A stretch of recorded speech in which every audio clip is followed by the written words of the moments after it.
क्या power grid सिर्फ एक डिफेंसिव पीएसयू डिविडेंड स्टॉक है, या इंडिया के पावर डिमांड और ट्रांसमिशन एक्सपेंशन की कोर स्टोरी है? Regulated return model, capex pipeline, tariff structure और डेट, ये सब फ्यूचर कैश फ्लोज में कैसे ट्रांसलेट होते हैं?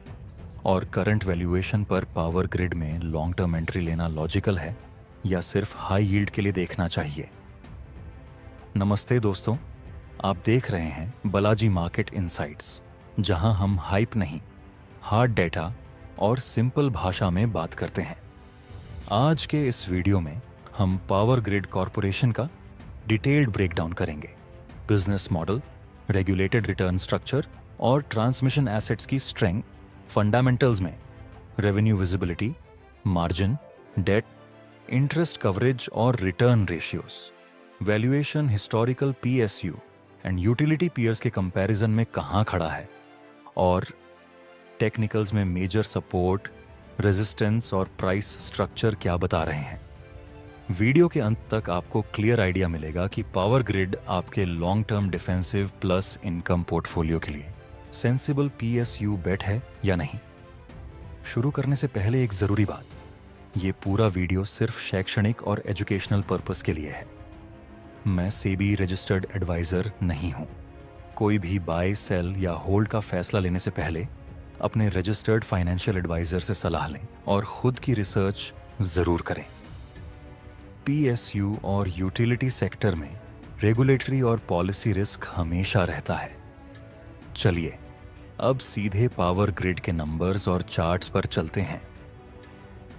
Power grid corporation of India यानी पीजीसीआईएल के शेयर में निवेश करना है या नहीं, आज हम इस सवाल का जवाब देंगे बिल्कुल सीधे और सरल तरीके से। मैं आपको बताऊंगा कि क्यों ये कंपनी भारत की ट्रांसमिशन सेक्टर की सबसे बड़ी प्लेयर है और आपके पैसे के लिए कितनी सेफ है। दिसंबर 2025 में पीजीसीआईएल का शेयर प्राइस 265 से 270 रुपए के बीच ट्रेड कर रहा है। पिछले 52 वीक्स में इसका हाईएस्ट प्राइस 336 रुपए था और लोएस्ट 247 रुपए। अभी ये अपने हाई से करीब 21% नीचे है, जो एक अच्छा एंट्री पॉइंट हो सकता है। सबसे पहले बात करते हैं कंपनी के बिजनेस मॉडल की। पीजीसीआईएल भारत की सबसे बड़ी पावर ट्रांसमिशन कंपनी है। ये इलेक्ट्रिसिटी को पावर प्लांट से लेकर डिस्ट्रीब्यूशन कंपनीज तक पहुंचाने का काम करती है। सरल भाषा में कहें तो ये इलेक्ट्रिसिटी की हाईवे बनाती और मेंटेन करती है। जैसे जैसे भारत में इलेक्ट्रिसिटी की डिमांड बढ़ रही है, वैसे वैसे ट्रांसमिशन लाइंस की ज़रूरत भी बढ़ रही है। अब देखते हैं कंपनी के फाइनेंशियल परफॉर्मेंस को।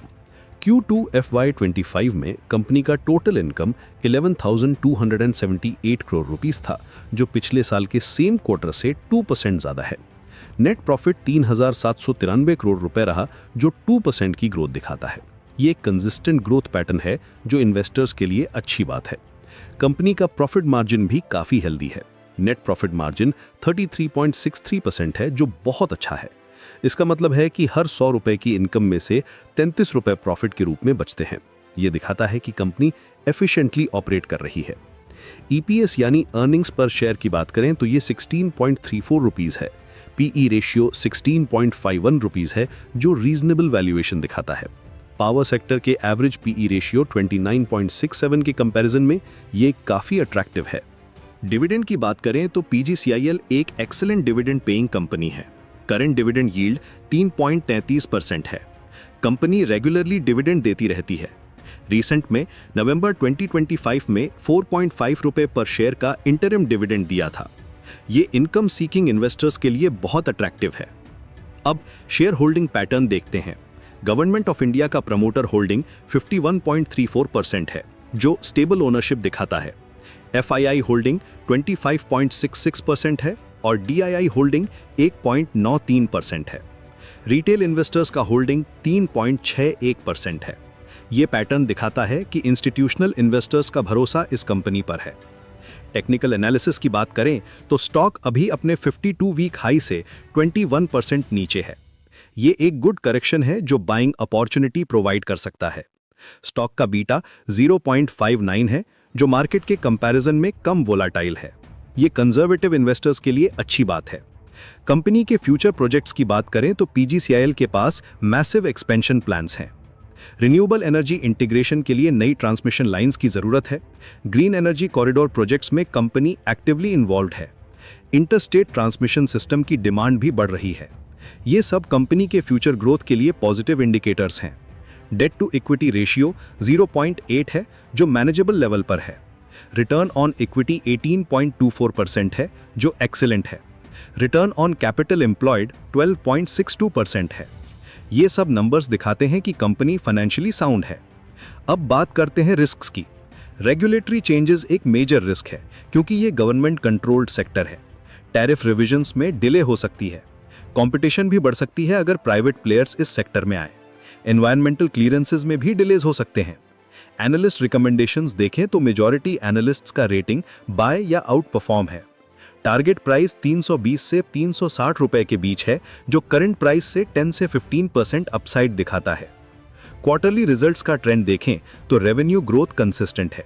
Q1 से Q2 में स्लाइट इंप्रूवमेंट दिखी है। मैनेजमेंट गाइडेंस भी पॉजिटिव है फ्यूचर क्वार्टर्स के लिए। कैपेक्स प्लान्स भी ऑन ट्रैक हैं। सेक्टर आउटलुक की बात करें तो पावर ट्रांसमिशन सेक्टर का फ्यूचर ब्राइट है। इंडिया की इलेक्ट्रिसिटी डिमांड हर साल 6 से 7% बढ़ रही है। रिन्यूएबल एनर्जी कैपेसिटी एडिशन के साथ ट्रांसमिशन इंफ्रास्ट्रक्चर की जरूरत और भी बढ़ेगी। स्मार्ट ग्रिड इनिशिएटिव्स भी ग्रोथ ड्राइवर हैं। वैल्यूएशन के हिसाब से देखें तो करंट प्राइस पर स्टॉक रीजनेबली वैल्यूड है। पी रेशो सेक्टर एवरेज से काफी कम है। डिविडेंड यील्ड भी अट्रैक्टिव है। बुक वैल्यू के कंपैरिजन में भी स्टॉक एक्सपेंसिव नहीं लग रहा।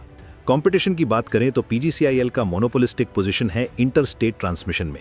यह कॉम्पिटिटिव एडवांटेज है जो इजीली रेप्लिकेट नहीं हो सकता। गवर्नमेंट बैकिंग भी एक मेजर स्ट्रेंथ है। कैश फ्लो की सिचुएशन भी स्ट्रांग है। ऑपरेटिंग कैश फ्लो पॉजिटिव है और कंसिस्टेंट है। कैपिटल एलोकेशन भी एफिशिएंट है। डेट सर्विसिंग में कोई प्रॉब्लम नहीं है। मैनेजमेंट क्वालिटी की बात करें तो ये गवर्नमेंट कंपनी है तो प्रोफेशनल मैनेजमेंट है। ट्रांसपेरेंसी भी गुड है। कॉर्पोरेट गवर्नेंस स्टैंडर्ड्स भी मेंटेन किए जा रहे हैं। अब फाइनल रिकमेंडेशन की बात करते हैं। करंट प्राइस लेवल्स पर पीजीसीआईएल एक गुड बाय है लॉन्ग टर्म इन्वेस्टर्स के लिए। ये एक डिफेंसिव स्टॉक है जो स्टेडी रिटर्न्स दे सकता है। डिविडेंड इनकम भी रेगुलर मिलता रहेगा। रिस्क एपेटाइट कम वाले इन्वेस्टर्स के लिए ये सूटेबल है। टारगेट प्राइस के हिसाब से 300 से 320 रुपए तक अपसाइड पॉसिबल है। स्टॉप लॉस 245 रुपए रख सकते हैं। इन्वेस्टमेंट होराइजन कम से कम 2 से 3 साल का रखना चाहिए। पोर्टफोलियो एलोकेशन की बात करें तो अपने टोटल पोर्टफोलियो का 5 to 10% इसमें एलोकेट कर सकते हैं। ये यूटिलिटी स्टॉक है तो कोर होल्डिंग के रूप में रख सकते हैं। मार्केट वॉलेटिलिटी के टाइम में ये डिफेंसिव प्ले का काम करेगा। निष्कर्ष यह है कि पीजीसीआईएल एक फंडामेंटली स्ट्रांग कंपनी है। करंट वैल्यूएशन अट्रैक्टिव है। डिविडेंड यील्ड भी गुड है। लॉन्ग टर्म ग्रोथ प्रोस्पेक्ट्स भी पॉजिटिव हैं। गवर्नमेंट बैकिंग एक एडिशनल सेफ्टी नेट है। कंजर्वेटिव इन्वेस्टर्स के लिए ये एक गुड एडिशन हो सकता है अपने पोर्टफोलियो में।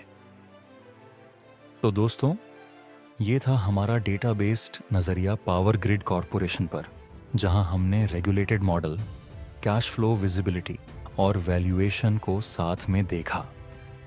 अगर आपको पावर ग्रिड पर यह एनालिसिस यूजफुल लगा हो तो वीडियो को लाइक कीजिए, डिफेंसिव और डिविडेंड फोकस्ड इन्वेस्टर्स के साथ शेयर कीजिए और ऐसे ही सिंपल और ऑनेस्ट एनालिसिस के लिए बालाजी मार्केट इनसाइट्स को सब्सक्राइब कर दीजिए।